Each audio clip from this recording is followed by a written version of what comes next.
All right, what's up, everybody? Welcome to the Willamette Valley Spotlight podcast, where we get together with our local professionals to chat a little bit about who they are, what they do, how they're making an impact in their communities, and just get to know them a little bit better. So today's guest is Julie Love. She's a realtor, she's a mom, she does a whole lot of everything. So I just want to welcome Julie today. We are hosting at the Little Leaf Cafe here in beautiful Silverton, and wanted to thank the Little Leaf Cafe for hosting us here today. So thanks, everybody, and welcome, Julie. Thank you. Thanks for inviting me, Billy. So tell us a little bit about yourself. I know I just introduced you a little bit, but yeah, give us a little bit of insight for yourself. I am a mom of 5. I have 14 grandkids.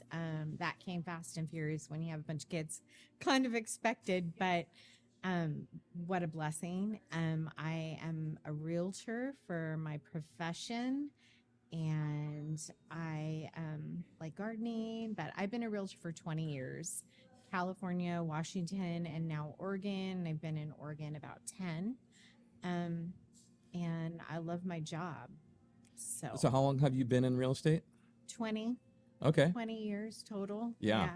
Seen a lot. How does that work with someone who's been in the real estate scene for so long in multiple different areas? What's the drive for the continuity of it all? Well, I hate to sound cliche, but it is helping people. And I think it's your ability to sustain your job as a realtor, and especially in our market, is being pliable and being able to ebb and flow with the different changes. I mean, we saw in 2020 things we've never saw with the market. You know, it takes a national catastrophe to get interest rates that low, as you know. And I personally don't want to ever see that again. But for me, really helping people is the heart of my job. And I can do that and not feel like, oh, I got to make this deal. And, you know, I did when we first came here, I didn't know anybody. And so you have to get out there and like, look at me. I sell real estate, and I've been doing it this long, and blah, blah, blah. You really want to know your market. You want to know where you live. You want to know who you're serving. And the heart of the matter is, who is that individual you're helping? Yeah. Let's echo back the things that they're telling you and being a good listener. Somebody said, and you guys have probably heard this, 2 ears, 1 mouth. To be able to listen to their needs and really see who they are. You know, is it really an investment they're looking for? Are they running? Meaning, you know, it's not my job to analyze, but to really like listen to someone and find that perfect niche of where they want to be. Lately, as of yet, this last year, I've helped 3 widowers. I've helped a divorced couple. These are things that are not fun, but when you do it with heart and you really care about the people, I think that it makes it a rewarding career. It really does. So you mentioned the ebbs and flows of your career, starting in California, working in Washington as well, Oregon, and you mentioned 2020, how we had a kind of a unprecedented, crazy time in everyone's lives. As you've progressed in your career over the last 20 years, have you seen the same sort of ebbs and flows, or has it just been kind of flat, singular, and then you have your crazy times? Like, has this happened in your career before in some aspects, whether it's economic or economically? 2008, a lot of short sales. Feels nothing like that, though.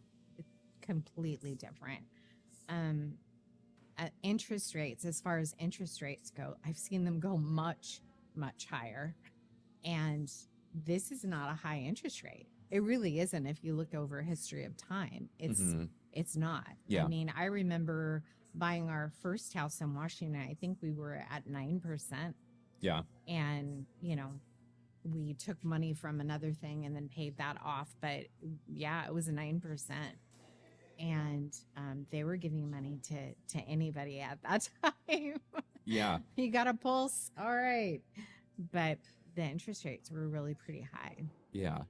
So as you go through your career from the last 20 years, looking to now, has your outlook on your career changed? Definitely. When I came, like I said, I didn't know anybody, and it was really part of 2010 to that hustle mentality. So, all right, you got to do this, you got to do this, you got to do this. I got this many phone calls to make today, and da da da da. And it's exhausting to sustain that over the course of time. Yeah. And really depleting for me as a person because I'm more relational. So if it's not just sitting and having a cup of coffee with someone and really finding out their needs and just kind of seeing it as a numbers game, to me, that's not my heart. Like that's not where I want to be. It takes the humanity out of our industry. There is and a time. It gives us a bad name. Yeah, there's a time and a place for the numbers game. There's a time and a place for that hustle. But what it comes, no shade. yeah, no shame on that. My father's very much so a numbers person. Yeah, that's the way he ran his office when he was in mortgage. He did very well, very, very well with that. But I think there's been a shift with at least this next generation where we are a little bit more humanized with our interactions. We're not so much numbers. We're not so much go, go, go. It's a little bit more about the experience of buying a home than just going through the motions of purchasing a home. I think people like you really get down to what drives your clients. What would it mean for your clients to become a homeowner? Whether it's they're the first people that ever owned a home in their family, or whether it's their first or second or third. If you want to make a larger impact, which I think you and I are on that same line, you have to get down to the humanity of it. You have to rehumanize the real estate agent. Yeah, definitely. I can't say that I never did that because I did. Yeah. I did to get my name out there. Shame on you, Julie. It is what it is. Yeah. But definitely like this vibe way better. And it's more fulfilling. It totally is more fulfilling. And it, the other is exhausting to me. And I think if you're not in your lane, then it comes across disingenuous. And to me, I don't want to say that either because I know car salesmen that are totally sweet, but it comes off too salesy, too pitchy, too commission breathy. And people can smell that. Like it's not a good vibe. It's how you frame it. It's how you frame it. Absolutely. I think as an example, you said car salesman, and I think I've told this story before, but it's all about framing your picture. You could say, yeah, my dad's a car salesman. It kind of comes off a little bit sleazy and pushy and someone who makes a lot of money, but there may not be about the client. Or you could say, growing up, my father really taught me the importance of treating your neighbor correctly, understanding where they're coming from, loving them no matter what background they come from. He's a car salesman. Yeah. How much more of a change and impact does that make? I love that. Yeah. Yeah. And as a Christian, that I just got to stay in my lane. Yeah. I think anytime I'm veered off, I'm on a short leash. So pulls me back around, and no, that's not what I'm asking you to do here. There have been times where I've, frequently, like, and this may not be appealing to somebody who's playing the numbers game, where I'm not selling a house, where it's just basically I'm there for that person. And I just recently had somebody call me that I did sell them a house, and they, sorry, I had that on vibrate, and they asked, I want to sell my house. I want to sell my house right away. And I'm like, what's going on? And there were some serious issues going on with her and her partner. And it was basically, I'm running. I was like, do you like your house still? Yes, I love my house. And so it was basically talking through, what are your options? And is this something you really want to do? Do you want to invest in something else? Or maybe do you want to go away on vacation for a minute? I mean, there's just situations where you really kind of have to feel it out. But she's grateful to me and has referred other people to me because she didn't make that huge step. And had we gotten that far, she probably would have had some remorse and said, "No, I don't want to do this." So, I mean, it's just evaluating each person's situation. And do I love the new homeowner that is like, this is their first time and they're going to have a baby and we're getting in there. Those are golden. Those are beautiful moments. But they're nuggets in the big pile of rocks sometimes. Yeah. And it's hard to sustain ourselves off that one big chunk of bread alone. Yeah. But I think as we work through our struggles with our clients, it's that push and pull. It's the kneading of the bread. It's creating that product, going through the fire. And at the end, you have this beautiful product. That's what, at the end of the day, that's what it's all about. Yeah. It really is. Yeah. So there's a topic that's probably a little bit hot. Let's change it up a little bit. So I want to get your opinion on this decision that's come out of Missouri. I know it's a hot topic, but I haven't touched on it with anybody really yet, and I wanted to get your opinion. It's just too new. I know it's too new. It's too fresh. Yeah. And I'll give a little context for our listeners about why this court decision out in Missouri doesn't affect us yet, but it will. And I know it will. So a large group of real estate agencies were sued in court by home sellers, not necessarily saying that they weren't satisfied with the service that they were providing, but they were suing these agencies over the collusion of sharing commission between a seller's agent and a buyer's agent, and with the understanding that the buyer's agent, though they were representing the buyer, they were getting paid by the seller. So there wasn't enough separation or, say, visibility in saying the buyer's agent had the best interests in mind for the buyer. So I would love to get your opinion on all of that. And that goes deep. That goes deep. First of all, I think we had very poor representation. And you can sell your house by yourself. You can do it for sale by owner.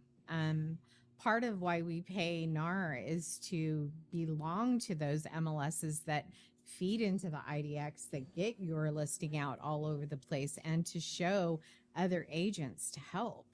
So I would have hoped they did a better job. Yeah. But when the jury wasn't out for very long, it was like a 20-minute decision. Yeah. So when a seller goes into contract, we talk about those things. We talk about, okay, where's this money going, and what does this look like? And we talk about dual agency. And if they're talking about a listing agent being on both sides, is that really the best representation? I don't think so. I mean, if I know the people and I know that we can work together and we can just have an open dialogue, then yes. But when one person is representing two parties, that is really hard to navigate sometimes, and it gets a little tricky when you have laws that you have a fiduciary responsibility to that seller who you signed a contract with, and then you're bringing a buyer in, and your fiduciary responsibility is to Mr. Seller, who's representing Mr. Buyer. Right. So we are paying Mr. Buyer's agent to represent that person and kind of, you know, And it's very difficult. And as a buyer's agent. Yeah, to say that you're not swayed to try and get the highest dollar, because that's where your money's coming from, is from the seller. Right. So I kind of see, not tomorrow, not in the next weeks or next years, I see a potential shift in going from a split commission between the buyer and seller's agent to sellers only paying a seller's agent. And if a buyer wants representation, they're either going to pay a real estate agent themselves out of their pockets, maybe somehow finance it, maybe work some loopholes within the lending system to get a seller credit, to get a seller credit to cover that commission, or they just hire a lawyer. Seller credit. Yeah. Or you, and it's all how it's worded is I think is the big trick. Or they're just going to hire a lawyer $500 to review a contract, and lawyer's going to say, yeah, this looks good, you may want A, B, and C, go off and be on your way. Or they're just going to duke it out between. You're still going to have to pay somebody. Yeah. And that's the thing. Usually your buyer is coming in with an FHA loan or USDA loan, and they don't really have the money. And if you do that, how much are you taking away from the market? How many buyers are going to be able to go in and buy Mr. Seller's house? So I think what we have is actually a good situation, and all of commissions, all that kind of stuff can be negotiated. Yeah. But you have to educate the people that you're working with. You educate Mr. Seller and let him know that this is what is happening.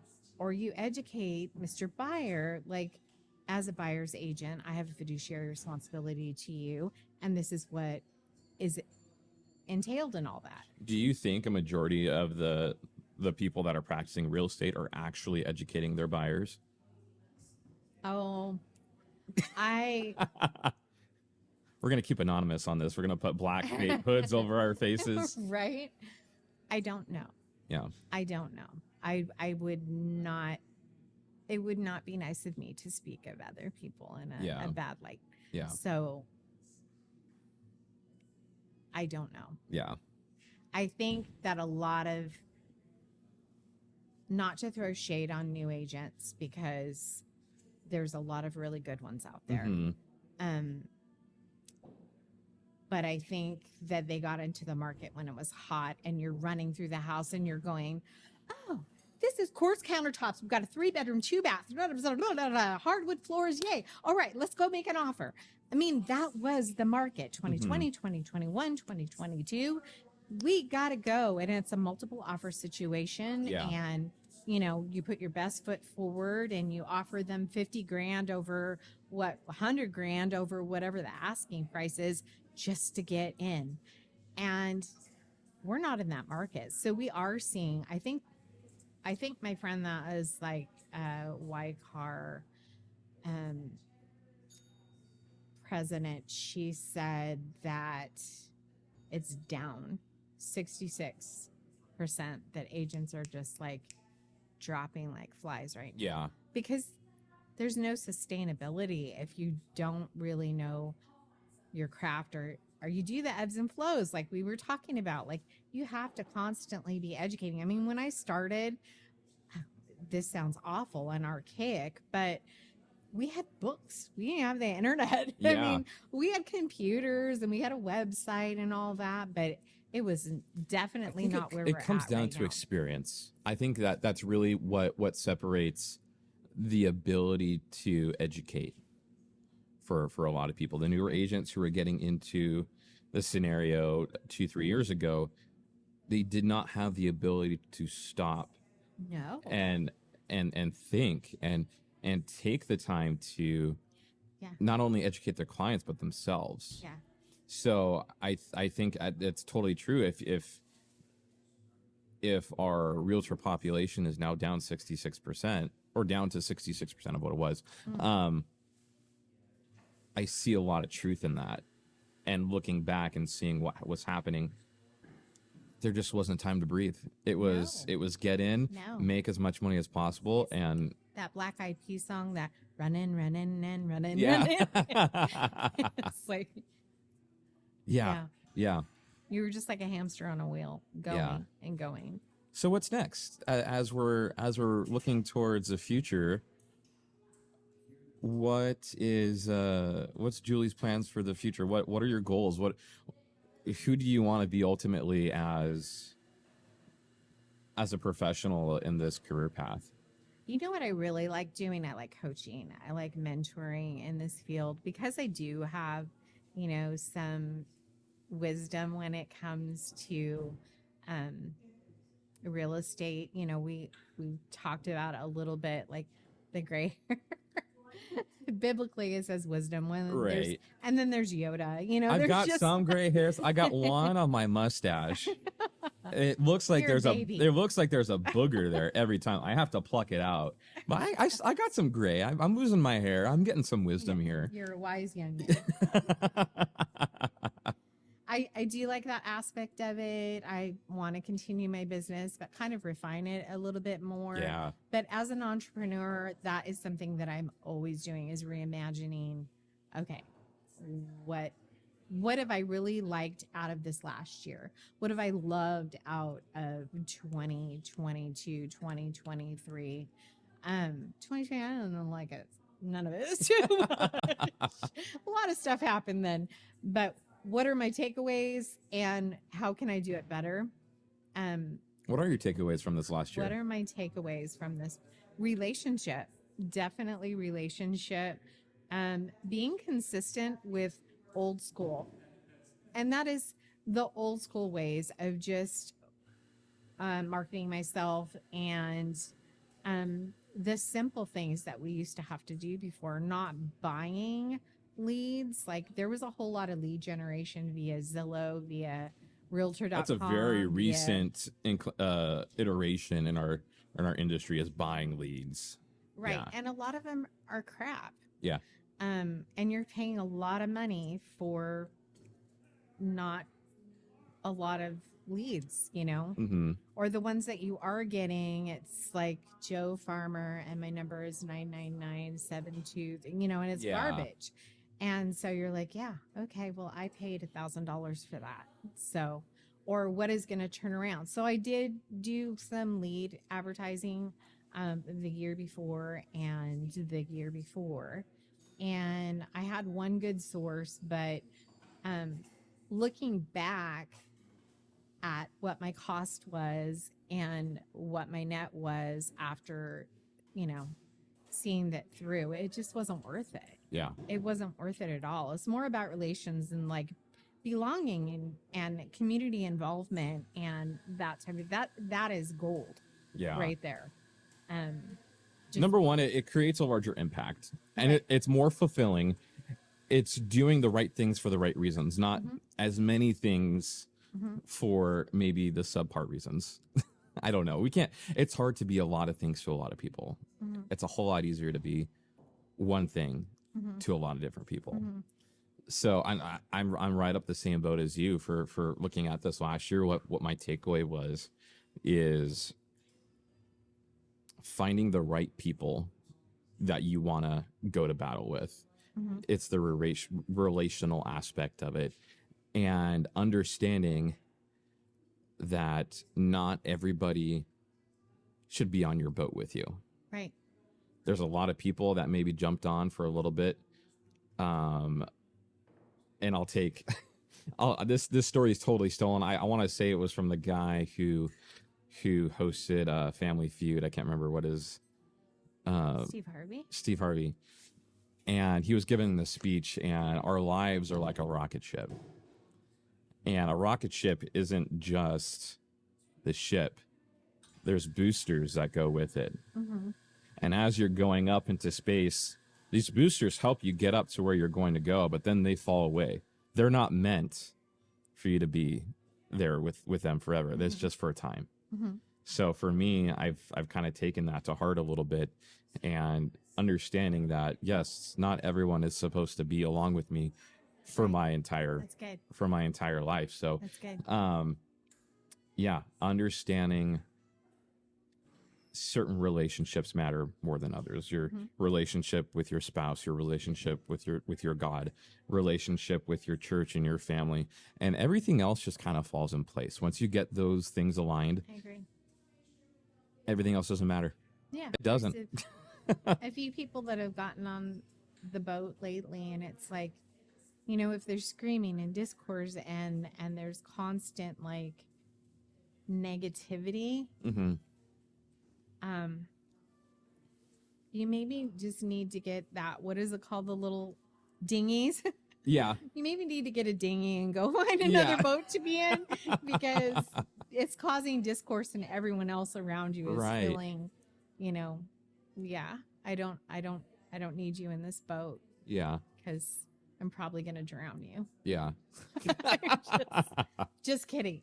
But So I don't those have are space those for are kind that. of our Just takeaways. don't have the What bandwidth. how do we apply that then towards the future?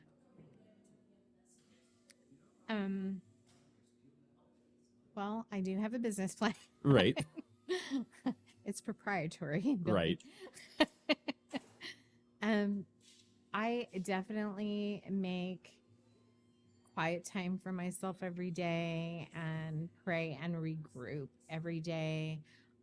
It matters to me what I'm listening to, what I'm watching, and who I'm talking to. So for me, because I am a faith-based person, that's my takeaway. Just like every step I take, is this the right one? I mean, I think we go into the next year always, and it's like, I have a vision for 2024. Mhm. This is my vision. I can put all that stuff down, but if God's not with me in it, it ain't gonna work out. Right. So I think God is my vision board.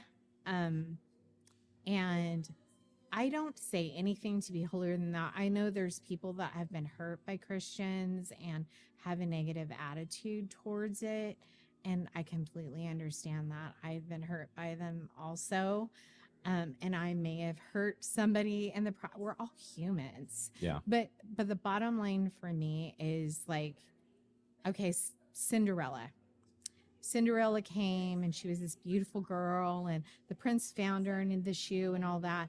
But imagine the story differently, that the ugly stepsister come in with Cinderella, and they're all standing around, and the prince walks in, and everybody expects him to pick the Barbie girl, right? And he walks up to this big-footed, wart-faced, ugly stepsister that doesn't fit the picture at all, and says, I pick you. Will you dance with me? How much more does that mean? Yeah.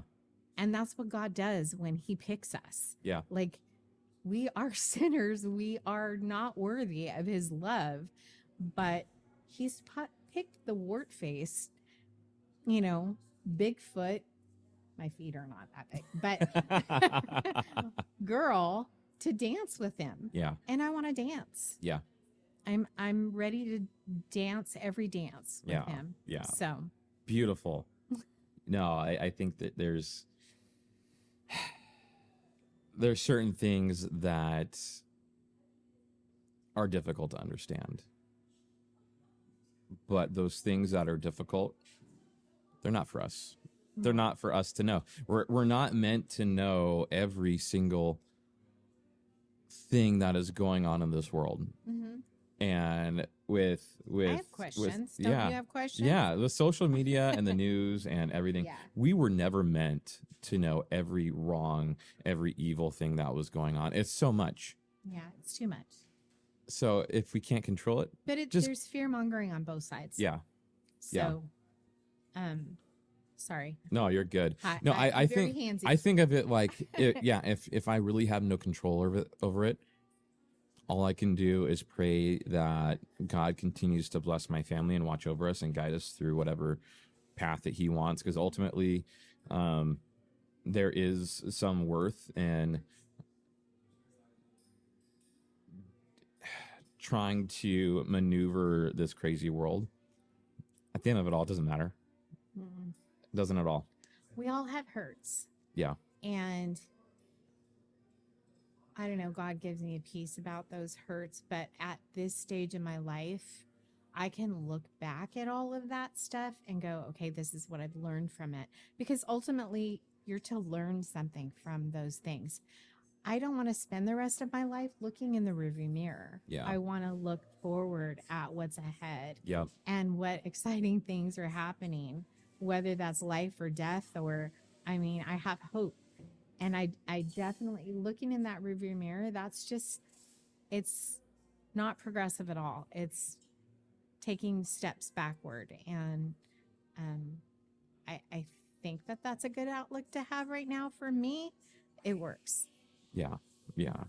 So moving forward, how can people get in touch with you to either sit down for a cup of coffee or chat about real estate or websites or anything like that? How can they find you? Julie Love. I'm Julie R. Love on Instagram. I'm on Facebook. Then I have Love Real Estate on Facebook as a business page. You can contact me through social media, or it's 541-921-4910 or www.julielove@exprealty.com. Beautiful. Well, I think that kind of wraps it up, everybody. If you want to know more about Julie and what she does, check out her website, or you can find out more about her at WillametteValleySpotlight.com. We are also on Spotify.